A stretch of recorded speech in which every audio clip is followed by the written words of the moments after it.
Hello hi ಸ್ನೇಹಿತರೆ, ದ್ವಿತೀಯ PUC ಎಲ್ಲ ವಿದ್ಯಾರ್ಥಿಗಳಿಗೆ ಇವತ್ತು ಈ ಒಂದು ಮಾಡ್ತಾ ಇದ್ದಾನೆ. ಬಿಸ್ನೆಸ್ ಸ್ಟಡೀಸ್ ಎಕ್ಸಾಮ್ ಇದೆ, ಎಕ್ಸಾಮ್ 2. ಯಾರೆಲ್ಲ ಪ್ರಿಪ್ರೇಷನ್ ಮಾಡ್ತಾ ಇದ್ದಾರೆ ಅಂಥ ವಿದ್ಯಾರ್ಥಿಗಳಿಗೆ ಈ ಒಂದು ಶೇರ್ ಮಾಡಿ. ಇದುವರೆಗೆ ನಮ್ಮ ಎಜುಕೇಷನ್ ಕನ್ನಡ ಯೂಟ್ಯೂಬ್ ಚಾನಲ್ಗೆ ಯಾರು ಸಬ್ಸ್ಕ್ರೈಬ್ ಆಗಿಲ್ಲ ಅಂದರೆ ಚಾನಲ್ಗೆ ಸಬ್ಸ್ಕ್ರೈಬ್ ಆಗಿರಿ, ಹಾಗೂ ಬೆಲ್ ಮೇಲೆ ಕ್ಲಿಕ್ ಮಾಡಿ, ಪ್ರತಿಯೊಂದು ನಿಮಗೆ ತಪ್ಪದೆ ಬರುತ್ತೆ. ಓಕೆ, ಸೆಕೆಂಡ್ ಆ್ಯನ್ಯುವಲ್ ಎಕ್ಸಾಮ್ ಇದೆ. ಸೊ ಎಲ್ಲ ವಿದ್ಯಾರ್ಥಿಗಳು ಅಭ್ಯಾಸ ಮಾಡಿ. ಯಾರೆಲ್ಲ ಬಿಸ್ನೆಸ್ ಸ್ಟಡೀಸ್ನಲ್ಲಿ ಫೇಲ್ ಆಗಿದ್ದಾರೆ ಅಂಥ ವಿದ್ಯಾರ್ಥಿಗಳಿಗೆ ಕೆಳಗಡೆ ಕಮೆಂಟ್ ಬಾಕ್ಸ್ನಲ್ಲಿ ಲಿಂಕ್ ಕೊಟ್ಟಿರ್ತಾನೆ. ಆ ಒಂದು ಲಿಂಕ್ ಮೇಲೆ ನೀವು ಕ್ಲಿಕ್ ಮಾಡಿದರೆ ಎಕ್ಸಾಮ್ 2ಗೆ ಸಂಬಂಧಪಟ್ಟಂತೆ ಇಂಪಾರ್ಟೆಂಟ್ ಕ್ವಶನ್ಸ್ಗಳು, ಅವೇ ಕ್ವಶನ್ಸ್ಗಳು ನಿಮಗೆ ಡೆಫಿನೆಟ್ಲಿ ಬರುತ್ತೆ. 8 ಅಂಕದ ಪ್ರಶ್ನೆಗಳಲ್ಲಿ ಆಗಿರ್ಬೋದು ಮತ್ತು 4 ಮಾರ್ಕ್ಸ್ ಕ್ವಶನ್.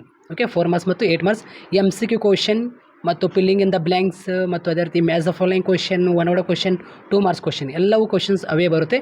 POQ ಕ್ವಶನ್ ಇರೋದಿಲ್ಲ ನಿಮಗೆ. ಓಕೆ, POQ ಕ್ವಶನ್ ಬಿಸ್ನೆಸ್ ಸ್ಟಡೀಸ್ನಲ್ಲಿ ಇರೋದಿಲ್ಲ ಮತ್ತು ಅದೇ ರೀತಿ ಅಕೌಂಟೆನ್ಸಿನಲ್ಲಿ ಕೂಡ ನಿಮಗೆ POQ ಕ್ವಶನ್ ಇರೋದಿಲ್ಲ. ಓನ್ಲಿ ನಿಮಗೆ ಎಕನಾಮಿಕ್ಸ್ನಲ್ಲಿ POQ ಕ್ವಶನ್ಸ್ ಇರುತ್ತೆ. ಓಕೆ, ಸೊ ಎಲ್ಲ ವಿದ್ಯಾರ್ಥಿಗಳಿಗೆ ಇಂಪಾರ್ಟೆಂಟ್. ಇನ್ನು ಮುಂದೆ ಬಂದಿರುವಂತಹ ಅಂದರೆ ಇನ್ನು ಮುಂದೆ ಬೇರೆ ಬೇರೆ ಸಬ್ಜೆಕ್ಟ್ಗಳದಾವೆ. ಓಕೆ, ಯಾರೆಲ್ಲ ಫೇಲ್ ಆಗಿದ್ದಾರೆ ಅಂಥ ವಿದ್ಯಾರ್ಥಿಗಳಿಗೆ ಪ್ಲೇಲಿಸ್ಟ್ನಲ್ಲಿ ಏನಿದಿಲ್ಲ ಎಲ್ಲ ವಿಡಿಯೋಗಳು ಮಾಡಿಡಲಾಗಿದೆ. ಸೊ ಎಲ್ಲ ವಿದ್ಯಾರ್ಥಿಗಳು ಅಲ್ಲಿ ಹೋಗಿ ನೋಡ್ಕೊಳ್ಳಿ. ಇವಾಗ ಕೆಳಗಡೆ ಕಮೆಂಟ್ ಬಾಕ್ಸ್ನಲ್ಲಿ ಬಿಸ್ನೆಸ್ ಸ್ಟಡೀಸ್ ಲಿಂಕ್ ಕೊಟ್ಟಿರ್ತಾನೆ. ಆ ಒಂದು ಲಿಂಕ್ ಮೇಲೆ ಕ್ಲಿಕ್ ಮಾಡಿದರೆ ಎಲ್ಲ ವಿಡಿಯೋಗಳು ಬರುತ್ತೆ. ಇಂಗ್ಲೀಷ್ ಮೀಡಿಯಮ್ ಹಾಗೂ ಕನ್ನಡ ಮೀಡಿಯಮ್ ಬೋತ್ ಮೀಡಿಯಮ್ ವಿದ್ಯಾರ್ಥಿಗಳಾಗಿರ್ತೀವಿ. ಓಕೆ, ಕನ್ನಡ ಮೀಡಿಯಮ್ ವಿದ್ಯಾರ್ಥಿಗಳಿಗೆ ಮತ್ತು ಅದೇ ರೀತಿ ಇಂಗ್ಲೀಷ್ ಮೀಡಿಯಮ್ ವಿದ್ಯಾರ್ಥಿಗಳಿಗೆ, ಬೋತ್ ಮೀಡಿಯಮ್ ವಿದ್ಯಾರ್ಥಿಗಳಿಗೆ ಕೆಳಗಡೆ ಕಮೆಂಟ್ ಬಾಕ್ಸ್ ಲಿಂಕ್ ಕೊಟ್ಟಿರ್ತಾನೆ. ಸೊ ಎಲ್ಲ ವಿದ್ಯಾರ್ಥಿಗಳು ವಿಡಿಯೋಗಳು ನೋಡ್ಕೊಳ್ಳಿ. ಸೊ ಡೆಫಿನೆಟ್ಲಿ ಅವೇ ಕ್ವಶನ್ಸ್ಗಳು ಬರುತ್ತೆ, ಏನು ವರಿ ಮಾಡ್ಕೊಳ್ಳೋಕೆ ಹೋಗಬೇಡ್ರಿ. ಬಹಳಷ್ಟು ಈಸಿಯಾಗಿ ಕ್ವಶನ್ ಪೇಪರ್ಗಳು ಬರ್ತಾಯಿದೆ.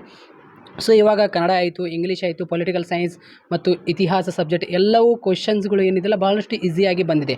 ಸೊ ಇನ್ನು ಮುಂದೆ ಇನ್ನೂ ಬೇರೆ ಬೇರೆ ಸಬ್ಜೆಕ್ಟ್ಗಳದಾವಲ್ಲ ಎಲ್ಲ ಈಸಿ ಬರುತ್ತೆ. PCMB ಸಬ್ಜೆಕ್ಟ್ ಆಗಿರ್ಬೋದು ಮತ್ತು ಸ್ಟ್ಯಾಟ್ ಸಬ್ಜೆಕ್ಟ್ ಎಲ್ಲ ಇಂಪಾರ್ಟೆಂಟ್ ಕ್ವಶನ್ಸ್ಗಳು ಆಲ್ರೆಡಿ ಕೊಟ್ಟಿದ್ದಾರೆ. ಸೊ ಟೆಲಿಗ್ರಾಮ್ನಲ್ಲಿ ಅಲ್ಲಿ ಸೈನ್ಸ್ ವಿದ್ಯಾರ್ಥಿಗಳು ಅಲ್ಲಿ ಹೋಗಿ ನೋಡ್ಕೊಳ್ಳಿ. ನಿಮಗೆ ನೋಟ್ಸ್ಗಳು ಮತ್ತು ಇಂಪಾರ್ಟೆಂಟ್ ಏನಿದಿಲ್ಲ ಮಾಡಲ್ ಕ್ವಶನ್ ಪೇಪರ್ಗಳು ಸಿಗುತ್ತೆ. ಎಜುಕೇಷನ್ ಕನ್ನಡ ಅಂತ ನಮ್ಮದು ಟೆಲಿಗ್ರಾಮ್ ಗ್ರೂಪ್ ಇದೆ, ಅಲ್ಲಿ ಟೆಲಿಗ್ರಾಮ್ನಲ್ಲಿ ಹೋಗಿ ನೋಡ್ಕೊಳ್ಳಿ. ಸೊ ಎಲ್ಲ ವಿದ್ಯಾರ್ಥಿಗಳಿಗೆ ಈ ಒಂದು ಶೇರ್ ಮಾಡಿ. ಸೊ ಆಲ್ ದಿ ಬೆಸ್ಟ್, ಚೆನ್ನಾಗಿ ಅಭ್ಯಾಸ ಮಾಡ್ಕೊಳ್ಳಿ. ಆಯಿತಾ? Thank you.